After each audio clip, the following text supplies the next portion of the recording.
Bonjour Bertrand. Donc eh bien, tu vas nous parler un petit peu de ce que vous proposez.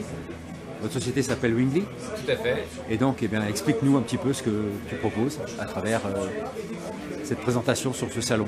Avec plaisir. Alors, Wingly, c'est une plateforme web de coavionnage.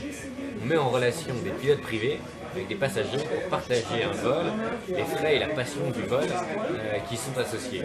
Donc concrètement, les pilotes privés postent sur une plateforme les vols qu'ils ont prévu d'effectuer en y indiquant le nombre de places disponibles. Et de l'autre côté viennent s'y greffer les passagers qui ont envie de découvrir l'aviation légère, qui se sont toujours dit c'est réservé à une élite, c'est un luxe, mais non, avec le partage des frais, c'est bien quelque chose de très intéressant, on peut aller faire un tour en avion. Est-ce qu'on pourrait appeler ça la nouvelle ubérisation de tous ces produits maintenant? Parce que maintenant, le Uber, maintenant qu'ils ont été lancés, eh bien, il y a beaucoup de produits qui s'adaptent. Donc le Airbnb par exemple, est-ce que ça s'approche un peu de cet esprit? Ça s'approche de cet esprit, mais on n'aime pas du tout le terme d'ubérisation, parce qu'on n'est pas un Uber. Uber, c'est une activité professionnelle pour le conducteur, le chauffeur. Nous, ce ne sont pas des chauffeurs, ce sont des pilotes qui partagent les frais. Donc on est dans l'économie collaborative. On est dans une thématique de partage, on n'est pas dans une thématique de prestation commerciale. Le pilote partage ses frais, il ne veut pas les bénéfices net, il permet de mettre en relation des personnes qui ont un but commun, que vous n'avez pas identifié. Et c'est vrai qu'on est dans la continuité des grandes histoires de grandes startups d'économie collaborative.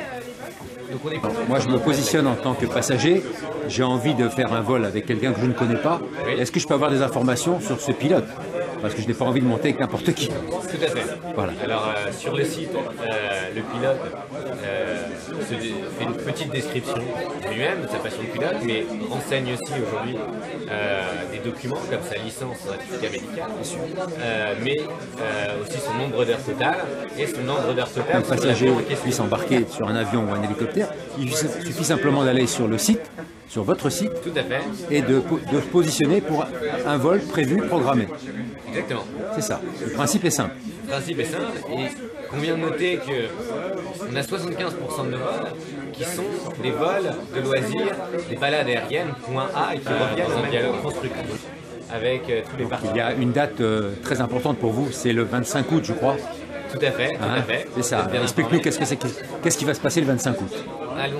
Donc on a reçu de l'EASA une validation réglementaire, mais sur un règlement qui n'est pas encore en vigueur en France. Ça s'appelle un opt-out. La France a négocié avec d'autres pays d'Europe la possibilité de mettre ce règlement en vigueur plus tard. Et ce plus tard, c'est le 25 août. Donc, le 25 on croise les doigts pour vous. Merci et en beaucoup. tout cas, tu nous as bien présenté ta société, ainsi que ton collaborateur, et Tiffaine qui était là aussi, qui m'a bien renseigné tout à l'heure. Merci Tiffaine. Et puis je vous dis bonne chance et bonne continuation. Merci beaucoup. Au revoir.